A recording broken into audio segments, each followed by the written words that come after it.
देवानी याआधी आपण आपल्या आयुष्यात घडणाऱ्या अनेक छोट्या मोठ्या गोष्टींचं निमित्त करून सेलिब्रेशन केलं आणि आज आपण पुन्हा नव्याने एकत्र आलो आणि आपल्या आयुष्याची सुरुवात केली. तर मग आज तर सेलिब्रेशन व्हायलाच पाहिजे. मग काय प्लॅन केलंयस? आम्हाला असं वाटतं की आम्ही जी तुझ्यासाठी जागा फायनल केली आहे ती आपण दोघंही प्रत्यक्ष जाऊन बघूया. जर तुलाही ती जागा आवडली तर लगेच बांधकामाला सुरुवात करूया. खूप छान प्लॅन आहे. जाऊया आपण. माझी काहीच हरकत नाहीये.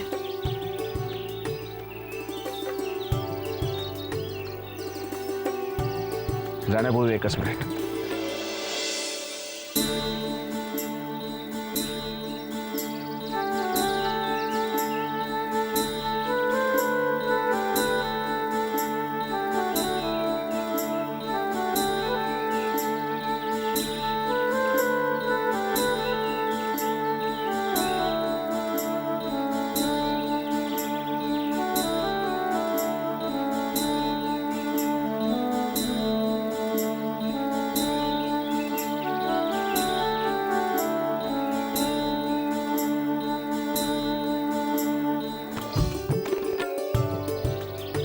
कशी दिसते मी?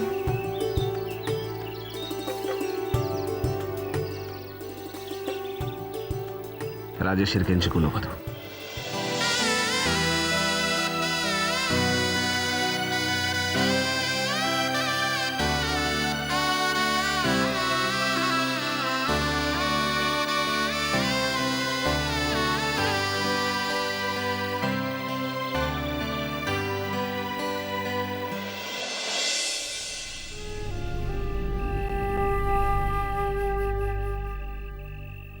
साक्षी, आई अगं तू बाहेर का आलेस? तुला शोधायला. मी तर इथेच होते. तू ये आधी. बस बस आधी. अगं हळू. बरं नाहीये ना तुला? कशाला आलीस बाहेर?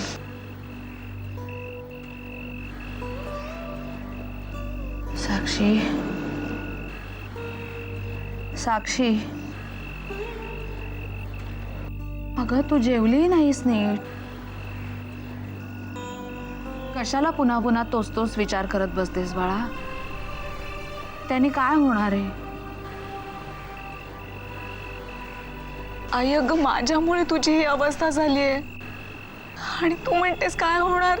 साक्षी, अगं माझ्या आजारपणाला तू कारणीभूत आहेस असं तुला कोणी सांगितलं? हे बघ, माझा आजारपण ही न टाळता येणारी गोष्ट होती. त्याला तू फक्त निमित्त झालीस एवढंच, बाकी काही नाही. नाही आई, मीच या सगळ्याला जबाबदार आहे. तू हे सगळं जाणून बुजून केलंयस का?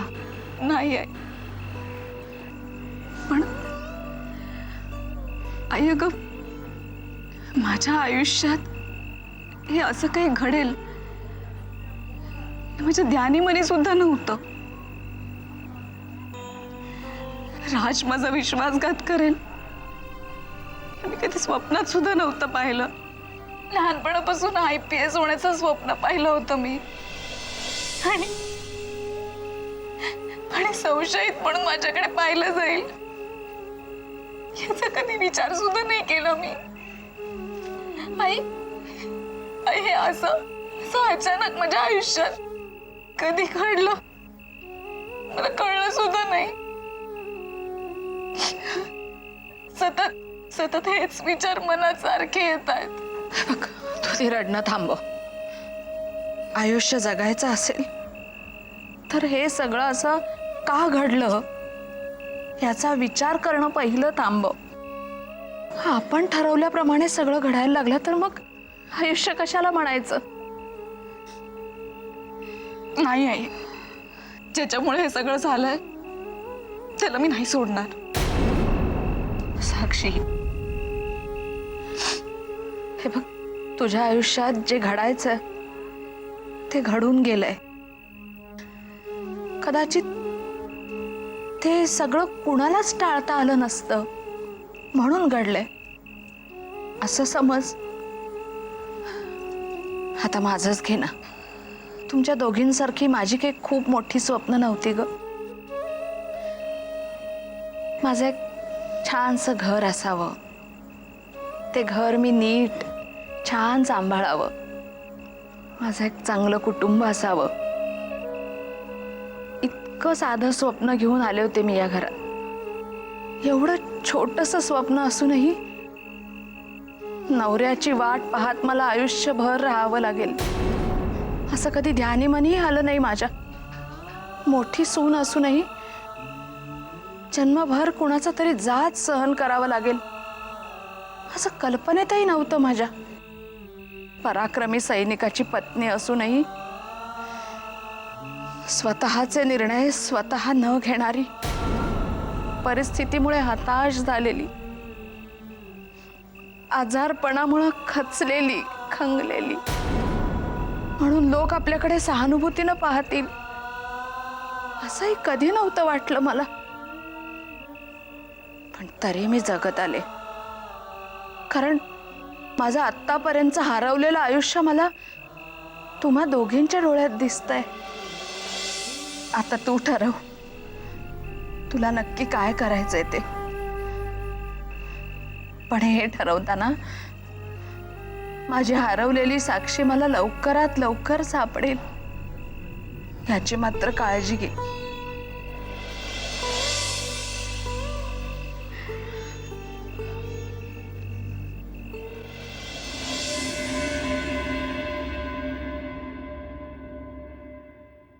एक मिनिट, तुझ्याशी थोडं बोलायचं होतं.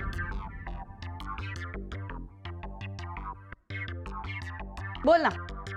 विक्रमला भेटायला गेली होतीस ना? तू कितीही गप्प राहण्याचा प्रयत्न केलास ना तरी मला सगळं माहीत असतं. पण देवयानी,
बोल श्रावणी.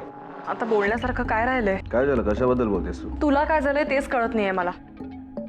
जो विक्रमादित्य मी पाहिला होता ना, तो सगळ्या जगाला आपल्या तालावर नाचवायचा.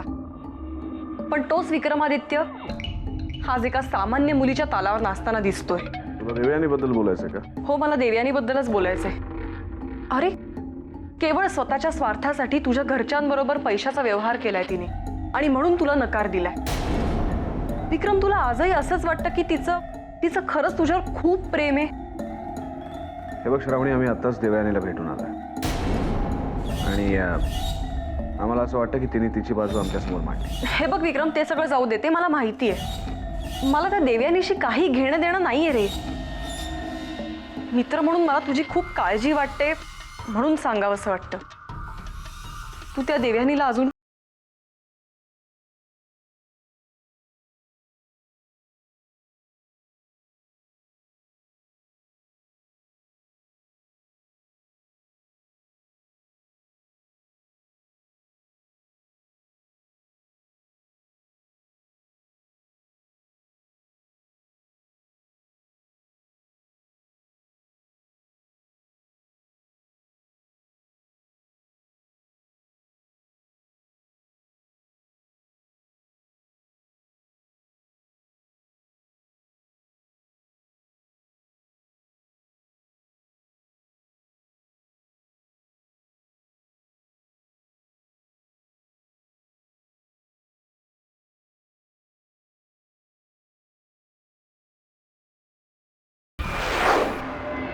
आई काय हे, तू अजून औषधं घेतली नाहीयेस?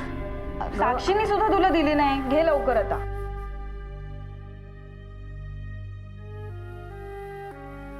साक्षी मला म्हणत होती घे म्हणून मीच म्हटलं नंतर घेते.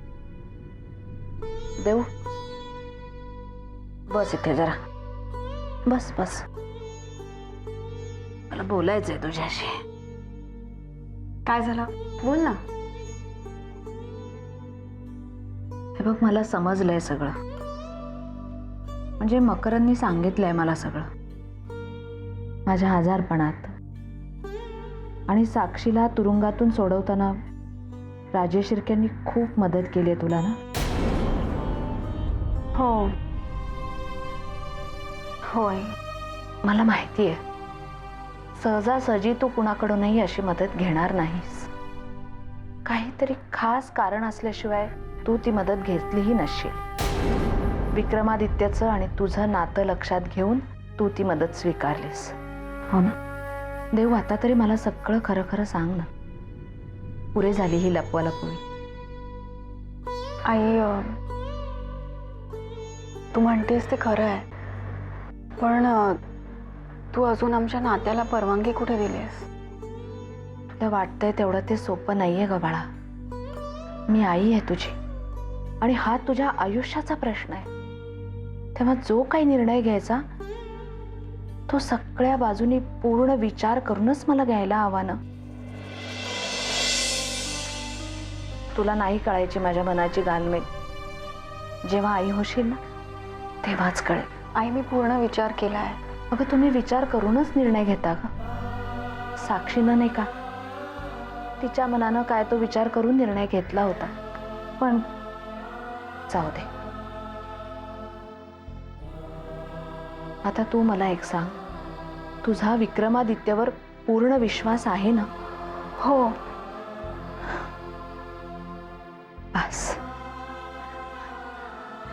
मला एवढंच हवं होतं. देऊ नाहीतरी दोघांच्या विश्वासावरच संसार टिकतो ग. आणि हे सगळं करताना माझ्या स्वार्थाचा काहीच विचार करत नाहीये मी फक्त तुझ्या सुखाचा विचार करते. आई मला कळतंय.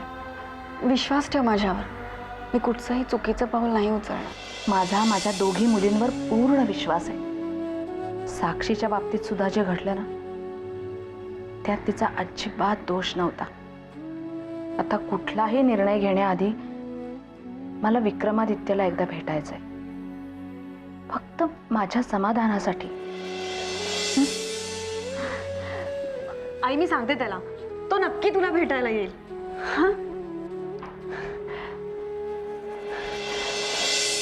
आई थँक्स. अगं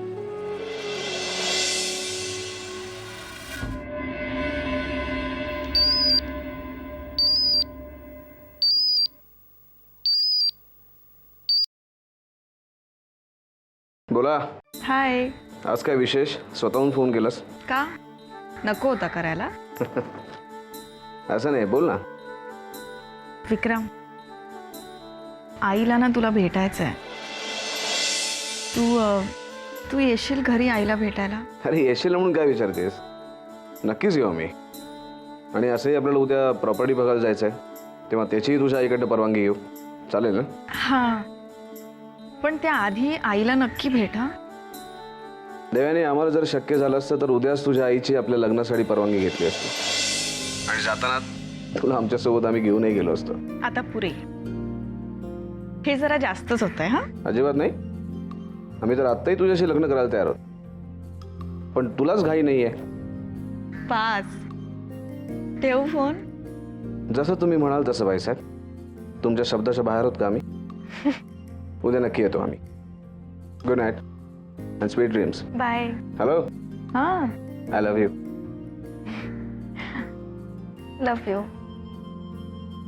बाय. बाय.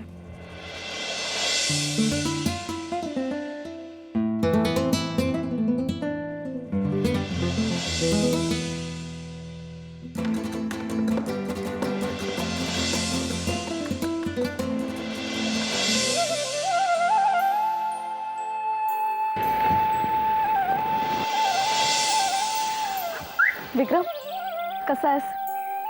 आम्ही ठीक आहोत. तू कशी आहेस? बरी आहे. साक्षी, आम्ही इथे नसताना तुझ्या बाबतीत जे काही घडलं ते सगळं आम्हाला कळलं. पण आम्हाला हेही माहिती आहे की तू या सगळ्यातनं लवकर बाहेर पडशील. हे बघ, आयुष्यात असे बरे वाईट प्रसंग येत असतात, पण तरी आपण आयुष्य जगणं सोडून देत नसतो, हो ना? नव्याने आयुष्याला सामोरे जा. खरं तर तुमचे सगळ्यांचे कसे आभार मानावे तेच कळत नाही. मी या सगळ्यातून बाहेर पडू शकले केवळ तुमच्यामुळेच. साक्षी, आभार कसले मानतेस? आणि आम्हाला असं इथेच उभं राहून तू बोलायला लावणार आहेस का आतही बोलवणार आहेस? अरे विसरलेच, प्लीज ये ना. हे कर्टन आता बदलायला हवे.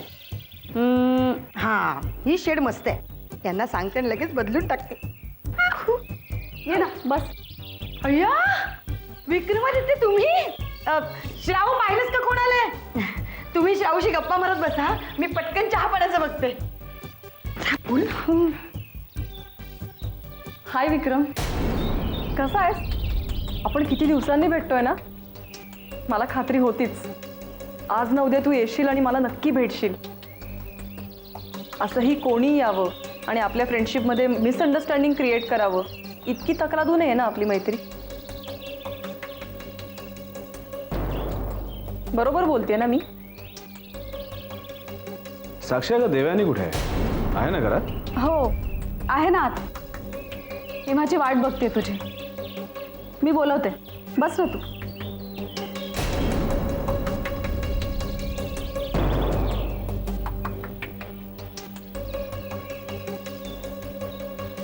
विक्रम, मला असं वाटलं होतं की तू खूप हुशार असशील, पण माझा तो समज चुकीचा होता. तू माझं म्हणणं नाही तर नाही ऐकलंस ना. अजूनही तुझा देवयानीवरती विश्वास आहे? आजही तितकंच प्रेम करतोस तिच्यावर? मला ना खूप वाईट वाटतं. हे बघ, अजूनही वेळ गेलेली नाहीये. नीट विचार कर. या सगळ्यातून तुला बाहेर पडायला हवं तर मी मदत करेन. कसली वेळ आहे श्रावणी? कशातनं बाहेर पडायचे आम्ही? श्रावणी, तू काय बोलतेस आम्हाला खरंच काही कळत नाही. कळत नाहीये का कळून न कळल्यासारखं दाखवतोयस? श्रावणी, तुला जे काही समजायचं ते तू समज. फक्त सध्या एकच गोष्ट आम्हाला पूर्णपणे माहिती आहे, ती म्हणजे आमचं देवयानीवर आणि देवयानीचं आमच्यावर मनापासून प्रेम आहे. आणि आम्हाला एकमेकांपासून कोणीही दूर करू शकत नाही, कोणीही. आणि खरं म्हणजे श्रावणी, तुला आनंद व्हायला पाहिजे. तुझ्या बहिणीच्या आयुष्यातला हा सगळ्यात आनंदाचा क्षण आहे. विक्रमादित्य? अरे नमस्कार करा. नाही, असू दे, असू दे. कशी आहे तुमची तब्येत? बरं वाटतं ना आता? अगदी छान आहे माझी तब्येत. तुम्ही उभे का, बसा ना. नाही नाही, ठीक आहे. खरं म्हणजे पहिल्या प्रथम मी तुमची माफी मागायला हवी. माफी? तुम्हाला इथे बोलावून त्रास दिल्याबद्दल. पण तुम्हाला भेटणं माझ्यासाठी फार गरजेचं होतं. काय बोलते आई तुम्ही? असं बोलून तुम्ही आम्हाला लाजवताय. तुमचा अधिकार आहे आमच्यावर. तुम्ही कधी आम्हाला इथे बोलू शकता. आणि आम्ही असंही तुमच्यापेक्षा वयाने खूप लहान आहोत. हा तुमच्या मनाचा मोठेपणा झाला. विक्रमादित्य, जर तुमची काही हरकत नसेल तर मला तुमच्याशी जरा बोलायचं होतं.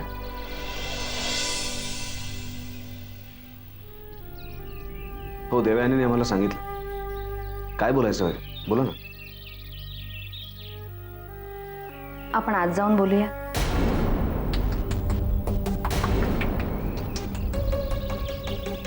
हा, हो. या या.